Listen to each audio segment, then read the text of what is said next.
In January 2021, WhatsApp updated its privacy policy detailing what types of information it was sharing with Facebook, its parent company. The new privacy policy also stated that WhatsApp business accounts could store their chats on Facebook servers. In order to continue using WhatsApp, users had to accept the update by February 8. This caused an immense commotion worldwide, where millions of users ran to install other messaging apps. In that same week, Signal saw 7.5 million downloads, and Telegram registered 25 million new users. Meanwhile, WhatsApp tried to clarify that messages were still private and secure. As millions of users kept installing other messaging apps, WhatsApp first moved the deadline for accepting the new policy to May 15, and eventually decided that users could continue using WhatsApp even if they didn't accept the update. From what we could see in the news and social media, this was an unprecedented app migration, and we thought it was a unique opportunity to study how users choose the messaging apps that they want to use in response to an update that they didn't want. We launched the survey soon after what would have been the first deadline to accept the new privacy policy. The survey included questions about users' messaging app ecosystems and also about the response to the update. We asked participants about what messaging apps they used besides WhatsApp, how often they used them, and what types of relationships they had with the contacts in them. We also asked them if they had changed their use of WhatsApp and their use of other apps since the update announcement. For example, whether they uninstalled WhatsApp or used it less often, or whether they installed new apps or used other apps they already had more often. In May, soon after the final deadline for accepting the update, we distributed a second survey to the same participants, resulting in 1,525 WhatsApp users coming from Mexico, Spain, South Africa, and the United Kingdom. Here, we asked the same questions again to see if there were changes in the apps that they used between February and May. And we also asked additional questions about the response to the update. In particular, we asked if the update made them want to switch from WhatsApp to other apps, and if they had managed to switch as much as they wanted. We also asked about what apps they tried as an alternative to WhatsApp, why they chose those apps, and what challenges they faced while trying to switch. In this presentation, we focus on the data we collected in the second survey, but in the paper we include insights about the comparison between February and May. We found that about a quarter of participants wanted to switch from WhatsApp to other apps, but only a few succeeded, mainly because of strong network effects, differences in the functionality of different apps, and a feeling of loss of control over where they could communicate with whom.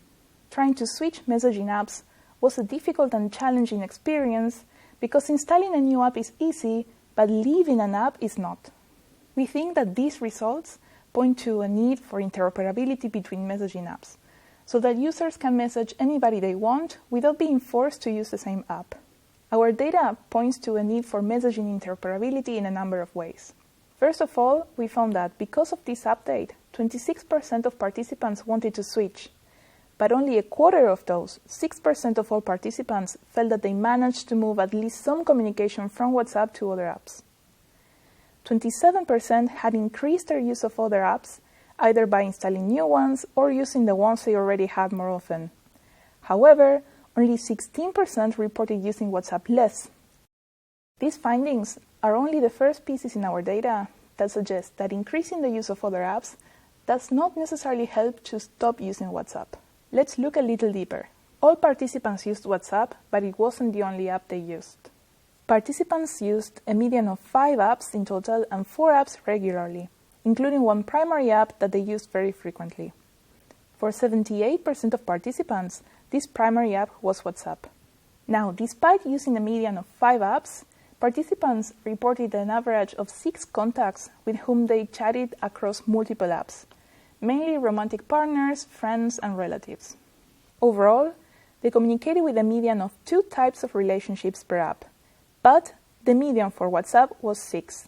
Previous research talks about how people distribute different contacts across different apps as a way of drawing boundaries between them.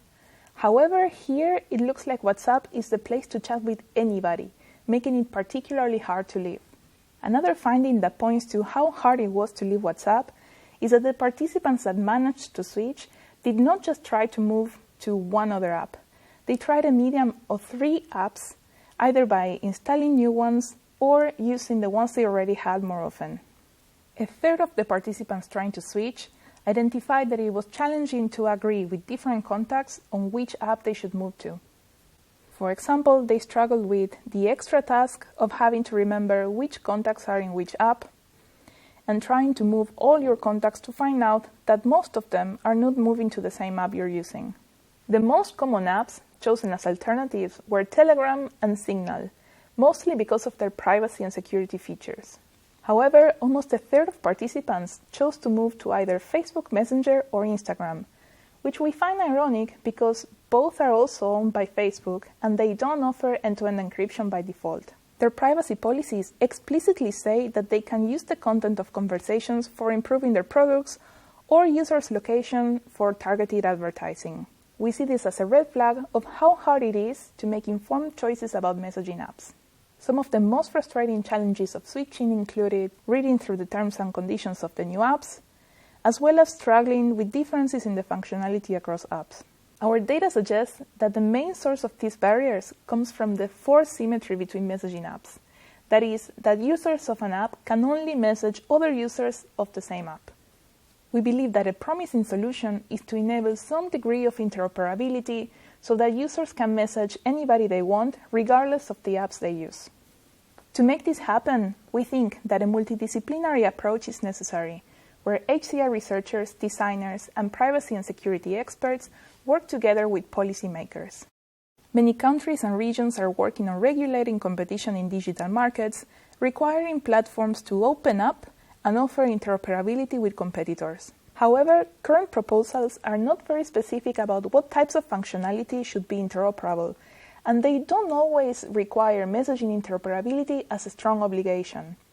Our study contributes new evidence that network effects hurt freedom of choice in the messaging app market, and we hope it will push regulation forward where messaging interoperability is a requirement. However, what specific functionality should be interoperable is still an open question. So that's why we encourage more research on how interoperability affects interpersonal communication. For example, what would happen if an app deleted the conversation history after 24 hours, but the other apps kept it? Or what would happen with apps that support animated stickers that other apps can't show? Thank you for listening. For more details on our data, please refer to the paper. And you can also get the dataset and the scripts that reproduce the results in our supplementary material.